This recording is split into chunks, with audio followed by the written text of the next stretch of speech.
નમસ્તે વિદ્યાર્થી મિત્રો, તો આજે આપણે ટેટ 1 ની એક્ઝામના ગણિતના પ્રશ્નો સોલ્વ કરીશું. તો ચાલો જોઈએ પહેલો પ્રશ્ન.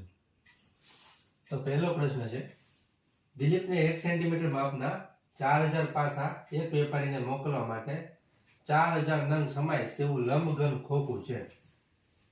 હવે લંબઘન ખોખામાં 1 સેન્ટીમીટર માપના 4000 નંગ પાસા સમાડવાના છે. સમાડવાની વાત આવી એટલે આપણે ઘનફળ શોધવું પડશે. હવે અહીંયા પાસો કીધો છે,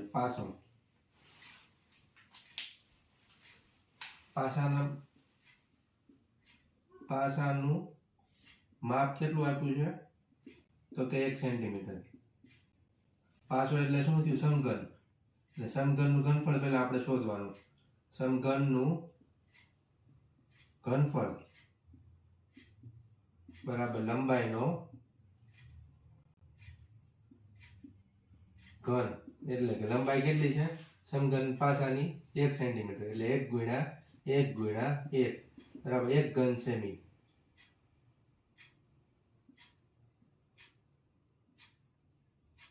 એટલે કે પાસાનું ઘનફળ આવ્યું 1 ઘન સેમી.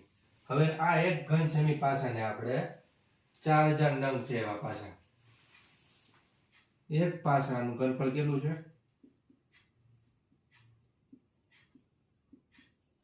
બરાબર 1 ઘન સેમી. તેથી 4000 પાસાનું ઘનફળ બરાબર કેટલા થાય? તો અહીંયા આપણે કરવાનું ચોકડી ગુણાકાર. 4000 એક સાથે ગુણાશે, 4000 ગુણ્યા 1 અને છેદમાં આ 1 અહીંયા છેદમાં રહેશે. એટલે કેટલું આવ્યું? 4000 ઘન સેમી. આ 4000 ઘન સેમી જે છે એ ટોટલ 4000 નંગ પાસાનું ઘનફળ આવ્યું. એટલે કે જે આ લંબઘનનું ઘનફળ છે એ થયું 4000 ઘન સેમી. કેમ કે આ જેટલા પાસાઓ છે એ બધા એક લંબઘન ખોખામાં પેક કરી દીધા છે. હવે એના લંબઘન ખોખાના માપ આપ્યા છે. લંબઘન ખોખાના માપ છે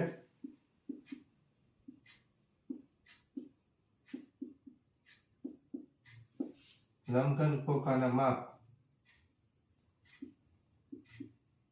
બરાબર 20 ગુણ્યા 10 ગુણ્યા a. જેમાં આપણે શું કીધું છે? એ શોધવાનો છે. તેથી લંબઘન ખોખાનું ઘનફળ આપણે કેટલું મેળવ્યું છે? આ પાસા જેટલા સમાણા છે એ લંબઘનમાં સમાણા છે. એટલે કે લંબઘન ખોખાનું ઘનફળ છે 4000 ઘન સેમી. તેની ઉપરથી આપણે આ જે a માપ છે તે શોધીશું. લંબઘનનું ઘનફળ બરાબર કેટલું છે? 1 છે 20 10 ને a. જેમાં આપણે શોધવાનો છે 20 ગુણ્યા 10 ગુણ્યા a. લંબઘનનું ઘનફળ આપણે અહીંયા કેટલું મળ્યું છે? 4000 ઘન સેમી. તેથી લંબઘનના ઘનફળની જગ્યાએ 4000 લખી નાખીશું. 4000 બરાબર 20 ગુણ્યા 10 ગુણ્યા a. તેથી 4000 બરાબર એ એમ નામ એની સાથે 20 અને 10 એ ગુણાકારના સંબંધમાં છે. બરાબરની આ બાજુ આવે તો 4000 સાથે ભાગાકારના સંબંધમાં. 20 દાણ 200. મીંડું ગયું 2 દુ 4 ને મીંડું ઉમેરી દેવું. તેથી એ બરાબર 20 સેન્ટીમીટર. તો આપણો જવાબ છે 20 સેન્ટીમીટર. હવે બીજો પ્રશ્ન આપણી સામે છે સમાંતર શ્રેણીનો. જેમાં પ્રથમ પદ છે 8 12 16 અને 20 અને બધા ક્રમિક પદો વચ્ચે 4 નો ડિફરન્સ છે. તેથી આ છે સમાંતર શ્રેણી.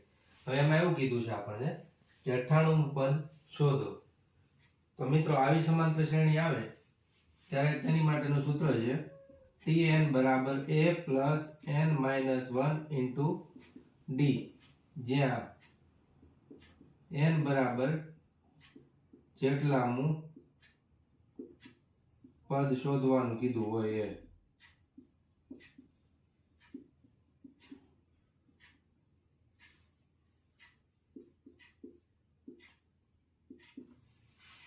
એ બરાબર પ્રથમ પદ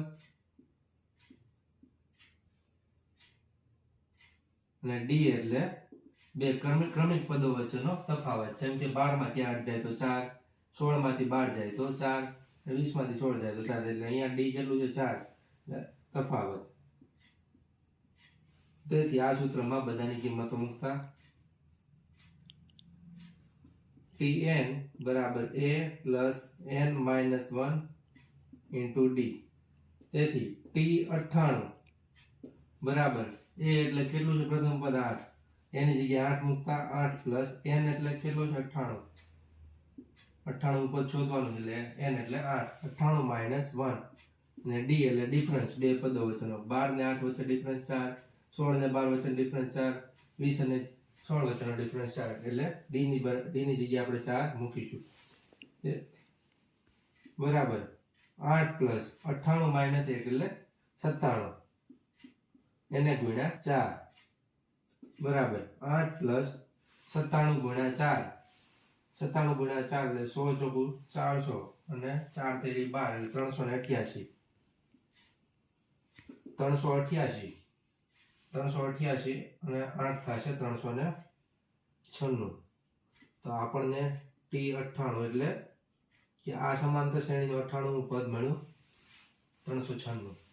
આનો જવાબ છે 396. તો હવે જોઈએ ત્રીજો પ્રશ્ન. આકૃતિમાં દર્શાવ્યા મુજબનું ખેતર છે, એટલે કે આ મુજબનું ખેતર છે પંચકોણ આકારનું. તે ખેતરનો લગ્નમાં લંબચોરસ ભાગનો ઉપયોગ કરવો છે. હવે અહીંયા જ આપણને તે લોકોએ પેપર સેટર આપી દીધું ખેતરમાં લંબચોરસ ભાગનો ઉપયોગ કરવો છે, એટલે ઉપરનો જે ત્રિકોણ ભાગ છે તેનો આપણે ઉપયોગ કરવાનો થતો નથી. આ ભાગનો આપણે ઉપયોગ કરવાનો થતો નથી. બરાબર. હવે લંબચોરસ ભાગમાં કાર્પેટ પાથરવા માટે કેટલી કાર્પેટની જરૂરિયાત પડે? લંબચોરસ ભાગ એટલે જે બાકીનો બચેલો જે આ લંબચોરસ ભાગ છે, આ ભાગ,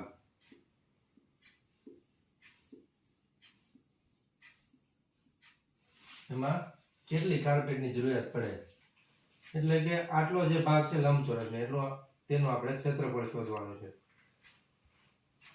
હવે ક્ષેત્રફળ શોધવા માટે લંબાઈ છે 18 મીટર અને પહોળાઈ છે 9 મીટર અને ક્ષેત્રફળનો જવાબ આ એકમ મીટર છે એટલે ચોરસ મીટરમાં આવશે.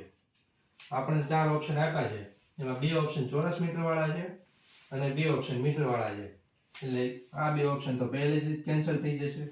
હવે આ 2 ઓપ્શનમાં લડવાનું રહ્યું. તેથી લંબચોરસનું ક્ષેત્રફળ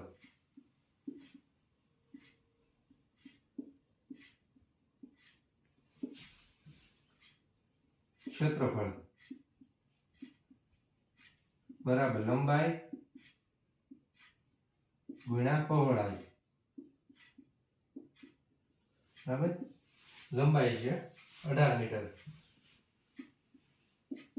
એને ગુણ્યા પહોળાઈ છે કેટલી 9 મીટર.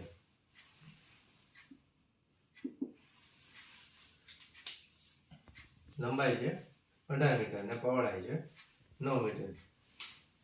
તેથી 18 નવા થશે 162 ચોરસ મીટર. આપણો જવાબ આવ્યો 162 ચોરસ મીટર. તો હવે જોઈએ ચોથો પ્રશ્ન, જેમાં 2 લંબચોરસ આપેલા છે અને એના માપ આપેલા છે. તેમાં કહેવામાં આવ્યું છે કે બંનેની પરિમિતિ px અને py અને બંનેના ક્ષેત્રફળ ax અને ay હોય તો નીચેના પૈકી કયું વિધાન સાચું બનશે? તો પહેલા તો આપણે બંનેની પરિમિતિ શોધવી પડશે અને ત્યારબાદ આપણે બંનેનું ક્ષેત્રફળ શોધવું પડશે. તો બંનેની પરિમિતિ શોધવા માટે લંબચોરસની ચારે બાજુના માપ શોધવા પડશે, જે આપણને 2 બાજુના આપ્યા છે. એટલે ઉપરની બાજુ 40 મીટર છે તો તેની સામે પણ 40 મીટર થશે. આ બાજુ 15 મીટર છે તો આ બાજુ પણ 15 મીટર થશે. તેવી જ રીતે y લંબચોરસમાં ઉપરની બાજુ 30 મીટર છે તો નીચે પણ 30 મીટર થશે અને આ બાજુ 20 મીટર છે તો આ બાજુ પણ 20 મીટર થશે.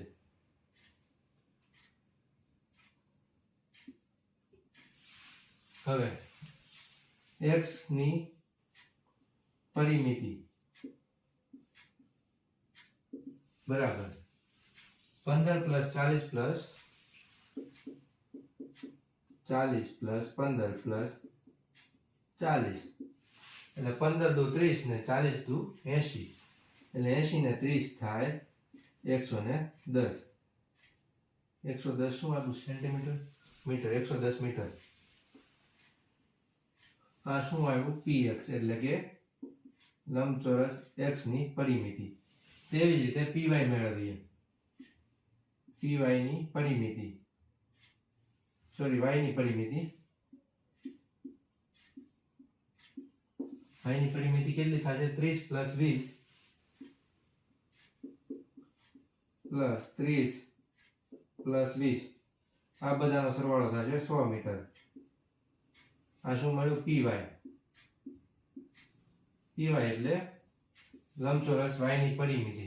તેથી px is greater than py એટલે કે x લંબચોરસની પરિમિતિ છે 110 એ y લંબચોરસની પરિમિતિ કરતા વધારે છે. ચાલો આટલું પહેલા સાબિત થયું.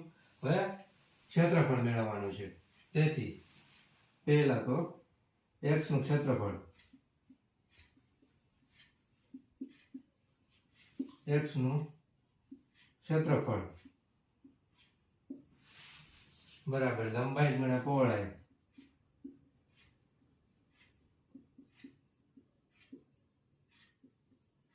તેથી લંબાઈ છે 40 મીટર ને પહોળાઈ છે 15 મીટર. લંબાઈની જગ્યાએ 40 અને પહોળાઈની જગ્યાએ 15 મૂકતા 15 × 4 = 60 એટલે થશે 600 ચોરસ મીટર. આ શું આપણને મળ્યું ax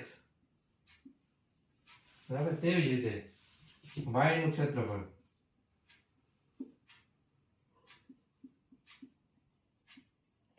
y નું ક્ષેત્રફળ બરાબર 30 × 20 લંબાઈ ગુણ્યા પહોળાઈ એટલે 30 × 20 3 દૂ 6 એટલે થશે 600 ચોરસ મીટર.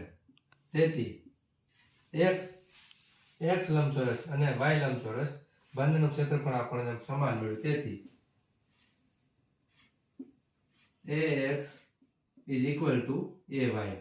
હવે આવું વિધાન કયું છે કે px is greater than py અને ax is equal to ay. px is greater than py. px is greater than py and ax is equal to ay. તો આપણો જવાબ થશે D. px is greater than py and ax is equal to ay.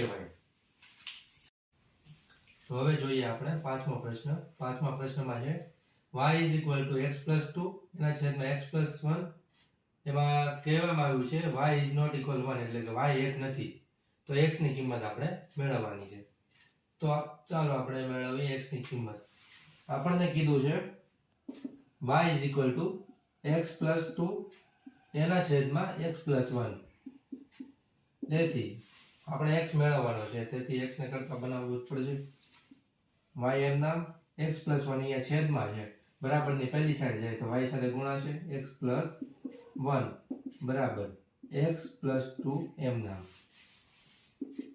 તેથી y અંદર ગુણાશે પહેલા x સાથે ગુણાશે એટલે xy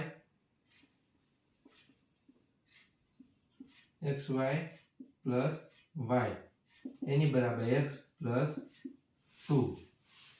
હવે આપણે x મેળવવાનો છે એટલે x વાળા પદો આ સાઈડ લઈ લઈશું અને બાકીના પદો પેલી સાઈડ જવા દે. તેથી xy minus x બરાબર 2 minus x એટલે કે બરાબરની પેલી સાઈડ x પ્લસ હતો આ બાજુ આવે તો x માઈનસ એની બરાબર 2.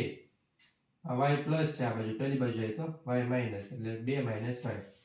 તેથી અહીંયા આ બંનેમાંથી x કોમન કાઢીશું એટલે અહીંયા વધ્યો y અહીંયા કાંઈ ન વધ્યું એટલે 1 ની બરાબર 2 minus y. તેથી x બરાબર 2 minus y અહીંયા y minus 1 x સાથે ગુણાકારના સંબંધમાં છે બરાબરની પહેલી બાજુ જાય એટલે છેદમાં એટલે કે y minus 1 એટલે આપણને x ની કિંમત મળી છે 2 minus y એના છેદમાં y minus 1. તો જોઈએ કયો ઓપ્શન છે 2 minus y minus 1 option A આપણો જવાબ છે. હવે જોઈએ આપણે છઠ્ઠો પ્રશ્ન. છઠ્ઠો પ્રશ્ન છે શાળામાં આજે બાળ મેળો છે. ધોરણ 1 થી 5 માં ક્રમિક 84 92 101 88 અને 75 વિદ્યાર્થીઓ હાજર છે. બાળ મેળામાં કુલ 11 પ્રવૃત્તિઓ છે. એક પ્રવૃત્તિના 2 ગ્રુપ કરવાના છે. એટલે 11 પ્રવૃત્તિ છે એમાંથી એક પ્રવૃત્તિના 2 ગ્રુપ, એટલે દરેક ગ્રુપમાં કેટલા વિદ્યાર્થીઓ રાખવા પડશે? તો એક પ્રવૃત્તિના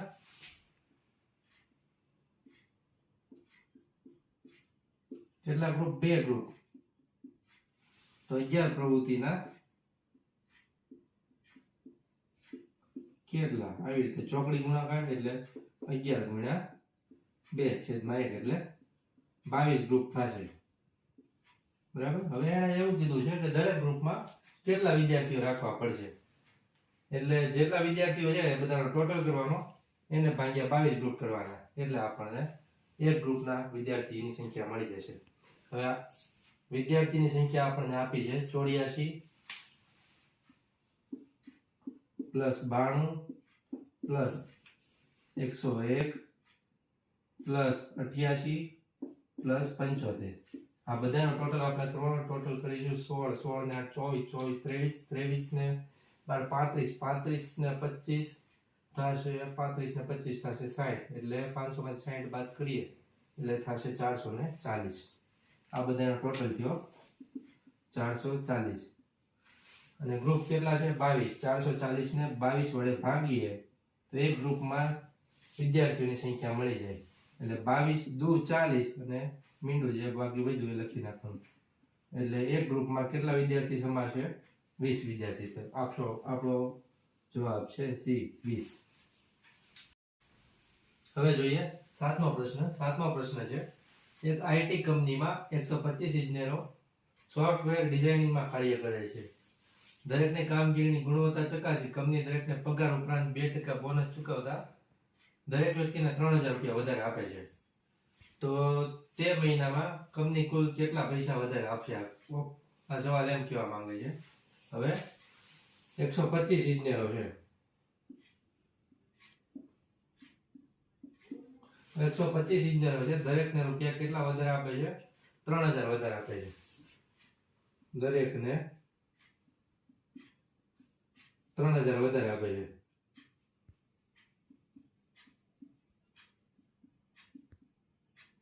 તેથી એક વ્યક્તિ હોય,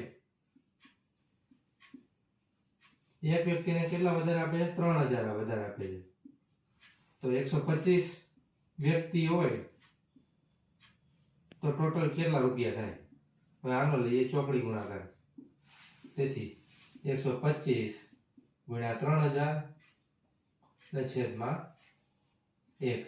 અહીંયા 125 ગુણ્યા 3 કરવાના, 100 તેરી 300 ને 25 તેરી 75, એટલે થશે 375. બાકીના વધેલા મીંડા લગાડી દેવાના, એટલે થશે 3,75,000. એટલે કે કંપનીને તે મહિનામાં કુલ 3,75,000 નો વધારે પગાર ખર્ચ આવશે. Option D. હવે જોઈએ આઠમો પ્રશ્ન. આઠમો પ્રશ્ન છે સંખ્યાના પટ્ટા ઉપર વાંદરો અને સસલું 6 ના સ્થાન ઉપર ઊભા છે. વાંદરો 9 કૂદકા મારીને 60 ઉપર પહોંચે છે. પેલા વાંદરાનું જોઈ લઈએ. વાંદરો છે ઓલરેડી 6 ઉપર તો ઊભો જ છે. ત્યાંથી એક કૂદકો 2 3 4 5 6 7 8 અને 9 કૂદકા મારીને ક્યાં પહોંચે છે? 60 ઉપર પહોંચે છે. બરાબર. 6 ઉપર હતો તેથી 9 કૂદકા મારીને 60 ઉપર પહોંચે છે. ત્યારે સસલું પણ ક્યાં ઊભું છે? સસલું પણ 6 ઉપર ઊભું છે. 6 ઉપર ઓલરેડી ઊભેલું છે. 9 કૂદકા મારીને 24 પર પહોંચે. 1 2 3 4 8 6 7 8 અને 9. 9 કૂદકા મારીને 24 પર પહોંચે છે. તો બંનેના એક પગલું કૂદવામાં કેટલો તફાવત છે? બરાબર. તો બંનેનું એક પગલામાં આપણે તફાવત શોધીશું. હવે વાંદરો 6 ઉપર હતો તેથી 9 કૂદકા મારીને 60 ઉપર પહોંચે છે. ઓલરેડી 6 ઉપર તો છે જ તે, એટલે 60 માંથી 6 બાદ કરીશું. 60 માઇનસ 6 એટલે 54. 54 માં કેટલા કૂદકા મારે છે? 9 કૂદકા મારે છે. એટલે 54 ભાગ્યા 9, 9 6 54. તેથી વાંદરાનું એક પગલું કેટલું થશે? 6 નું. કોનું? વાંદરાનું. તેવી જ રીતે સસલું પણ 6 છે, સસલું 9 કૂદકા મારીને 24 પહોંચે છે, એટલે ઓલરેડી 6 તો છે જ તે, એટલે 24 માંથી 6 બાદ કરવાના, 24 માઇનસ 6, 24 માંથી 6 બાદ કરી 18. કેટલા કૂદકા મારે છે? 9, 18, 9 દુ 18, એટલે કે 2. આ કોનું એક પગલું આવ્યું? સસલાનું. તેથી બંનેના પગલા વચ્ચેનો તફાવત એટલે 6 માઇનસ 2.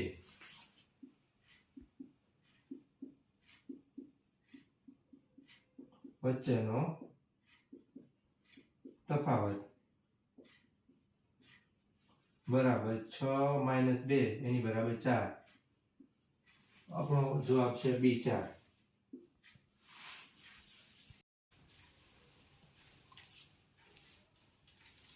તો વિદ્યાર્થી મિત્રો, હવે છે 9મો પ્રશ્ન જે છે, આપેલ વર્તુળ આલેખ પરથી કયું વિધાન સાચું છે?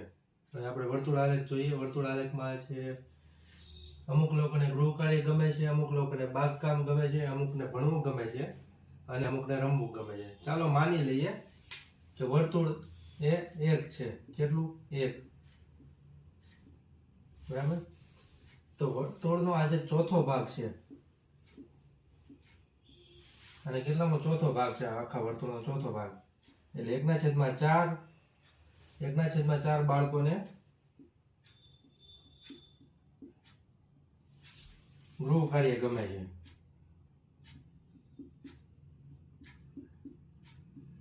વર્તુળના 4 ભાગ પાડ્યા છે, એટલે આ પણ ચોથો ભાગ થશે. તેવી જ રીતે 1/4 બાળકોને બાગકામ ગમે છે.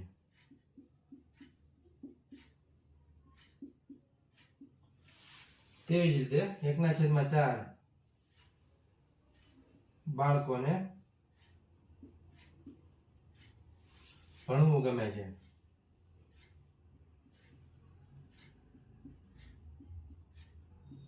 તેવી જ રીતે 1/4 એટલે આખા વર્તુળના ચોથા ભાગ બાળકોને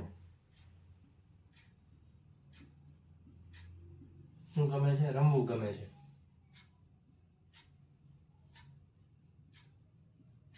આખા વર્તુળનું એનાલિસિસ થઈ ગયો. ઓપ્શન ઉપર જઈએ. ઓપ્શન એ એમ કહે છે કે 3/4 બાળકોને ભણવું અને રમવું ગમે છે. તો જોઈએ, ભણવું 1/4 બાળકોને ભણવું ગમે છે.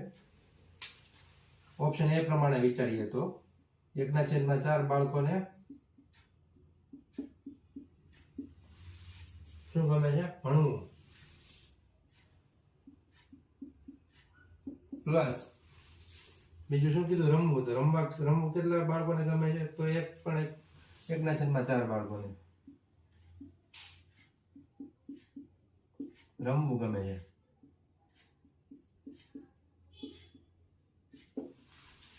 તો આ બંનેનો સરવાળો થશે 1/4 બાળકોને ભણવું પ્લસ 1/4 બાળકોને રમવું ગમે છે.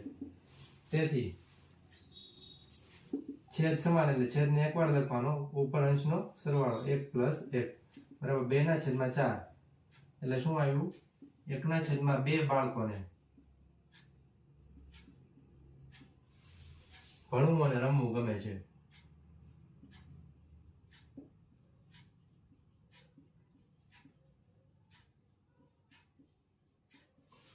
તો અહીંયા શું આપ્યું? 3/4 બાળકોને ભણવું અને રમવું, એટલે આ ઓપ્શન ખોટો છે. ચાલો આપણે બીજા ઓપ્શન ઉપર જઈએ. ઓપ્શન બી શું કહે છે કે 3/4 બાળકોને ભણવું,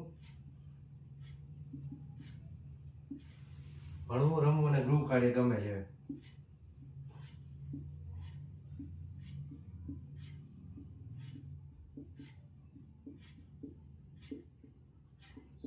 તો જોઈએ, અહીંયા આપણે ગણતરી કરી તે રીતે 1/4 બાળકોને ભણવું ગમે છે. 1/4 બાળકોને ભણવું પ્લસ રમવું પણ 1/4 બાળકોને ગમે છે, પ્લસ 1/4 બાળકોને ગૃહ કાર્ય ગમે છે. ત્રણેયનો સરવાળો લેવાનો, છેદ સમાન છે એટલે છેદને એકવાર લખતા અને અંશમાં બધાનો સરવાળો 1 પ્લસ 1 પ્લસ 1 બરાબર 3/4 આ શું આવ્યું? 3/4 બાળકોને ભણવું, રમવું અને ગૃહ કાર્ય ગમે છે. તો ઓપ્શન બી સાચો છે. ઓપ્શન સી વિશે વિચારીએ. જવાબ તો આપણને મળી ગયો છે પણ છતાં ટ્રાય કરીએ. ઓપ્શન સી શું કહે છે કે 1/4 બાળકોને બાગકામ અને રમવું ગમે છે. બાગકામ 1/4 બાળકોને ગમે છે, બરાબર. રમવું પણ 1/4 બાળકોને ગમે. છેદ સમાન, છેદને એકવાર લખતા અને ઉપર અંશમાં બંનેનો સરવાળો 1 + 1 એટલે 2/4. તો જવાબ આવ્યો 1/2. એટલે આ પણ જવાબ આવતો નથી. ઓપ્શન ડી વિશે ચર્ચા કરીએ કે 1/2 બાળકોને ગૃહ કાર્ય, બાગકામ અને રમવું ગમે છે. તો ગૃહ કાર્ય કેટલા બાળકોને ગમે? ગૃહ કાર્ય 1/4 પ્લસ બાગકામ 1/4 ને રમવું 1/4 એટલે કે છેદ સમાન એટલે છેદને એકવાર લખતા ઉપરમાં અંશનો સરવાળો 1 + 1 + 1 એટલે 3/4 બાળકોને ગૃહ કાર્ય, બાગકામ અને રમવું ગમે. એટલે આ ઓપ્શન પણ ખોટો છે. સાચો જવાબ છે 3/4 બાળકોને ભણવું, રમવું અને ગૃહ કાર્ય ગમે છે. તો હવે જોઈએ 10મો પ્રશ્ન. 10મા પ્રશ્ન પ્રમાણે મોહનભાઈએ બેંક પાસેથી દર મહિને 600 રૂપિયા વ્યાજની શરતે 1 વર્ષ માટે 10,000 ની લોન લીધી. બરાબર? કેટલાની લોન લીધી? 10,000 રૂપિયાની લોન લીધી. મોહનભાઈનું પહેલા કરીએ. મોહનભાઈ 10,000 ની લોન લીધી. બરાબર? દર મહિને 600 રૂપિયા એટલે કે 1 વર્ષ માટે લોન લીધી છે. એટલે 12 મહિનાના 12 છકે 72 રૂપિયા. 1 મહિનાના કેટલા રૂપિયા? 1 મહિનાના 600 રૂપિયા હોય તો 12 મહિના, વર્ષના 12 મહિના આવે એટલે 12 મહિનાની 72 રૂપિયા વ્યાજ બેંકને ચૂકવશે. એટલે 1 વર્ષને અંતે આ બંનેનો સરવાળો કરીએ તો ટોટલ 17,200 રૂપિયા મોહનભાઈ કોને ચૂકવશે? બેંકને ચૂકવશે.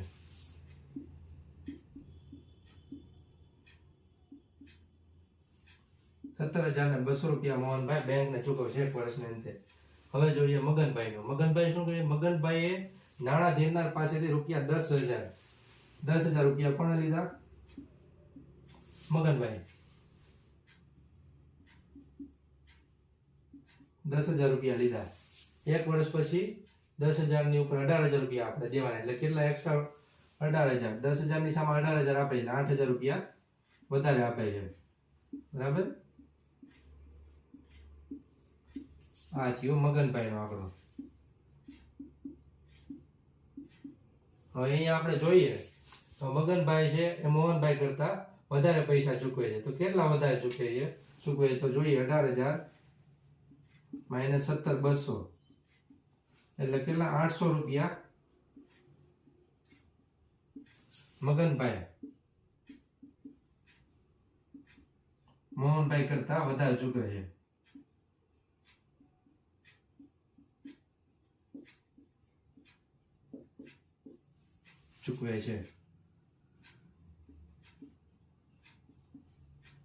બરાબર? 800 રૂપિયા મગનભાઈ મોહનભાઈ કરતા કેટલા ઓછા તો વધારે નાણાં ચૂકવે. એટલે તો એનો જવાબ આવ્યો મગનભાઈ મોહનભાઈ કરતા 800 રૂપિયા વધારે ચૂકવે છે. બરાબર? 800 રૂપિયા વધારે. ઓપ્શન એ જવાબ છે. તો હવે જોઈએ 11મો પ્રશ્ન. 11મા પ્રશ્ન પ્રમાણે નવેમ્બર 2025 નું કેલેન્ડરના આધારે બાળકોને સંખ્યાની પેટર્ન શીખવ્યું છે. તો નીચેના પૈકી કઈ પેટર્ન શીખવી શકાય? એટલે આ 4 ઓપ્શન આપ્યા છે. તેમાંથી કઈ પેટર્ન શીખવી શકાય તે આપણે જોવાનું છે. તો કેલેન્ડર ઉપર જરા નજર કરીએ. કેલેન્ડરમાં ડાબેથી જમણી તરફ જઈએ તો કેટલાનો વધારો થાય છે? +1 નો વધારો. 2 માં +1 ઉમેરીએ એટલે 3, 3 માં +1 ઉમેરીએ તો 4, 4 માં +1 ઉમેરીએ તો 5, 5 માં +1 ઉમેરીએ તો 6. એવી જ રીતે અહીંયા +1 છેક સુધી ઉમેરીએ તો 7 ને 8 આવે. તેવી જ રીતે જમણેથી ડાબે આવીએ તો કેટલા? -1 કરવાના. 8 માંથી 1 જાય તો 7, 7 માંથી 1 જાય તો 6, 6 માંથી 1 જાય તો 5, 5 માંથી 1 જાય તો 4, 4 માંથી 1 જાય તો 3, 3 માંથી 1 જાય તો 2. એટલે આ પેટર્ન કેવી છે? +or -1. આ એક આવી ગયું. +or - ઓપ્શન સી અને ડી માં છે. તો આ બે ઓપ્શનમાં હવે લડવાનું રહેશે. બરાબર? ડાબેથી જમણે આપણે આવી ચૂક્યા. હવે ઉપરથી નીચે ટ્રાય મારીએ. ઉપરથી નીચે 2 માં કેટલા ઉમેરીએ તો 9 આવે, 2 માં 7 ઉમેરીએ તો 9 આવે, 9 માં 7 ઉમેરીએ તો 16 આવે, 16 માં 7 ઉમેરીએ તો 23 આવે, 23 આવે. એવી જ રીતે નીચેથી ઉપર જઈએ તો 23 માંથી 7 માઇનસ કરીએ તો 16 આવે, 16 માંથી 7 માઇનસ કરીએ તો 9 આવે, 9 માંથી 7 માઇનસ કરીએ તો 2 આવે. એટલે બીજી પેટર્ન કઈ આવી? પ્લસ ઓર માઇનસ 7 ની. બરાબર, બંને ઓપ્શનમાં છે જ તે. હવે ત્રીજી પેટર્ન જોઈએ. હવે આપણે ક્રોસમાં ચાલીશું આવી રીતે. આવી રીતે ક્રોસમાં 3 માં 6 ઉમેરીએ તો 9 આવે. તેવી જ રીતે 4 માં 6 ઉમેરીએ તો 10 આવે, 10 માં 6 ઉમેરીએ તો 16 આવે. તેવી જ રીતે 5 માં 6 ઉમેરીએ તો 11 આવે, 11 માં 6 ઉમેરીએ તો 7 આવે, 17 માં 6 ઉમેરીએ તો 23 આવે. તેવી જ રીતે 23 માંથી 6 માઇનસ કરીએ તો 17 આવે, 17 માંથી 6 માઇનસ કરીએ તો 11 આવે, 11 માંથી 6 માઇનસ કરીએ તો 5 આવે, 5. એટલે આ પેટર્ન છે પ્લસ ઓર માઇનસ 6 ની, પ્લસ ઓર માઇનસ 6 ની પેટર્ન. બરાબર, જે કયા ઓપ્શનમાં છે? પ્લસ ઓર માઇનસ 6 ડી માં છે, એટલે આ ઓપ્શન આવશે નહીં. છતાં પણ આ એક હજી વિચાર કરી લઈએ. એટલે આ બાજુ 5 માં કેટલા ઉમેરીએ તો 13 આવે, 5 માં 8 ઉમેરીએ પ્લસ 8, પ્લસ 5 માં 8 ઉમેરીએ તો 13 આવે, 13 માં 8 ઉમેરીએ તો 21 આવે, 21 માં 8 ઉમેરીએ તો 29 આવે. તેવી જ રીતે 29 માંથી 8 માઇનસ કરીએ તો 21 આવે, 21 માંથી 8 માઇનસ કરીએ તો 13 આવે, 13 માંથી 8 માઇનસ કરીએ તો 5 આવે. એટલે બીજી કઈ પેટર્ન છે? પ્લસ ઓર માઇનસ 8 ની પેટર્ન છે.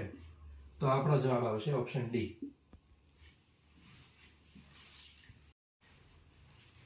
હવે જોઈએ 12મો પ્રશ્ન. 12મા પ્રશ્ન પ્રમાણે એક સંખ્યાનો 8/10 ભાગ 128 છે. તો માની લો આમાં ધારો કે તે સંખ્યા x છે, ધારો કે તે સંખ્યા x છે. તેથી x ગુણ્યા કેટલા કીધા છે? 8/10 ભાગ કેટલું છે? 128. તેથી 8x બરાબર 128 ગુણ્યા 10 આ બાજુ છેદમાં છે, બરાબરની પહેલી બાજુ જાય તો 128 જોડે ગુણાશે. જેથી 8x બરાબર 1280, 128 ને 10 નો ગુણાકાર. તેથી x બરાબર 1228 ના છેદમાં 1280 ના છેદમાં 8. હવે આ બંનેનો ભાગાકાર કરવાનો, એટલે જવાબ આવે 8 ને 160. x કેટલો આવ્યો? 160. પરંતુ શું કીધું છે? આ સંખ્યાની અડધી સંખ્યા કેટલી છે? હવે 160 ના અડધા એટલે 160 ના છેદમાં 2 બરાબર થશે 80.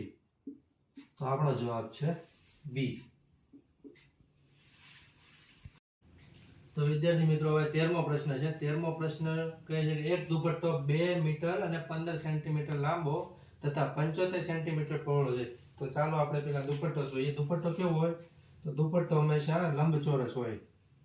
દુપટ્ટો લંબચોરસ હોય. લંબચોરસની સામસામેની બાજુ સમાન હોય. માની લો કે આ લંબાઈ છે, કેટલી છે? 2 મીટર અને માની લો આ લંબાઈ છે, કેટલી છે? 2 મીટર અને 15 સેન્ટીમીટર. 15 સેન્ટીમીટર.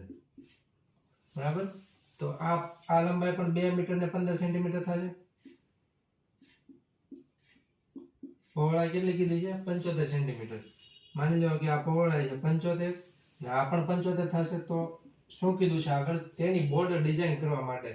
બોર્ડર એટલે કે આ લંબચોરસની પરિમિતિ, એટલે ચારે બાજુનો સરવાળો. તો ચારે બાજુનો સરવાળો આપણે જોઈએ તો 2 મીટર ને 15 સેન્ટીમીટર અને 2 મીટર ને 15 સેન્ટીમીટર. એટલે લંબાઈનો બંને બાજુની લંબાઈનો સરવાળો કરીએ તો 2 ને 2 4, 4 મીટર અને 15 દુ ને 30 સેન્ટીમીટર. તેવી જ રીતે બંને બાજુ પહોળાઈનો સરવાળો. પહોળાઈ એક બાજુ 75 સેન્ટીમીટર છે, તો બંને બાજુ થશે 75 તો 150 સેન્ટીમીટર. 150 સેન્ટીમીટર એટલે 1 મીટર અને 50 સેન્ટીમીટર. તો આખાય લંબચોરસ એટલે આખાય દુપટ્ટાની પરિમિતિ થશે 4 ને 5 મીટર અને 50 ને 30 80 સેન્ટીમીટર. આ પ્રશ્નનો યોગ્ય જવાબ તો મિત્રો આ પ્રશ્નનો યોગ્ય જવાબ આવે છે 5 મીટર અને 80 સેન્ટીમીટર, જે એક પણ ઓપ્શનમાં છે અને બધામાં 3 મીટર છે. એક પણમાં 4 મીટર સુધી પણ નથી પહોંચ્યા. છતાં પણ આપને એવું લાગતું હોય કે 4 માંથી એક પણ ઓપ્શન યોગ્ય છે તો કમેન્ટમાં જણાવવા વિનંતી. હવે જોઈએ 14મો પ્રશ્ન. 14મો પ્રશ્ન શું કહે છે કે એક પરીક્ષામાં 1200 વિદ્યાર્થીઓ બેઠા છે. ટોટલ કેટલા? 1200 વિદ્યાર્થી છે. જો પાસ થયેલા અને નાપાસ થયેલા વિદ્યાર્થીઓનો ગુણોત્તર 5:1 હોય તો કેટલા વિદ્યાર્થી પાસ થયા? બરાબર, એટલે 5:1 ગુણોત્તર છે પાસ અને નાપાસ થયેલાનો. ટોટલ વિદ્યાર્થી કેટલા છે? 1200.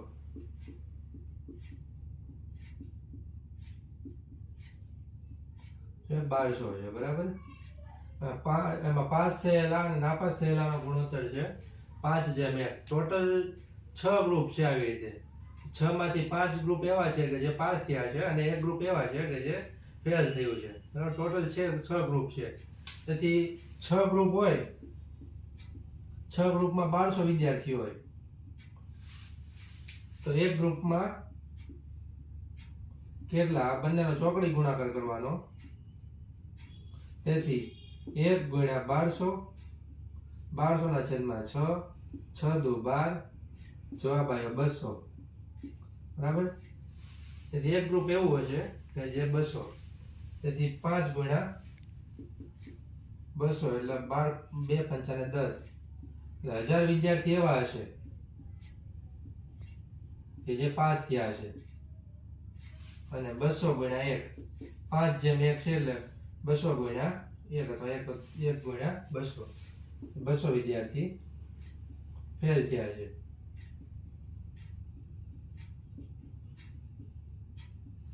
તો કેટલા વિદ્યાર્થી પાસ થયા? તો આપણો જવાબ આવશે 1000. હવે જોઈએ 15મો પ્રશ્ન. 15મા પ્રશ્ન પ્રમાણે એક વ્યક્તિ પોતાના ઘરથી ઉત્તર તરફ 3 કિલોમીટર જાય છે. ઉત્તર એટલે કે દિશા આપણને દર્શાવી છે. સૌપ્રથમ આ પ્રશ્ન સોલ્વ કરવા માટે તો આપણને દિશા અને અંતરનો ખ્યાલ હોવો જોઈએ. પહેલા આપણે દિશા અને અંતર સમજી લઈએ. દિશા અને ખૂણાઓ.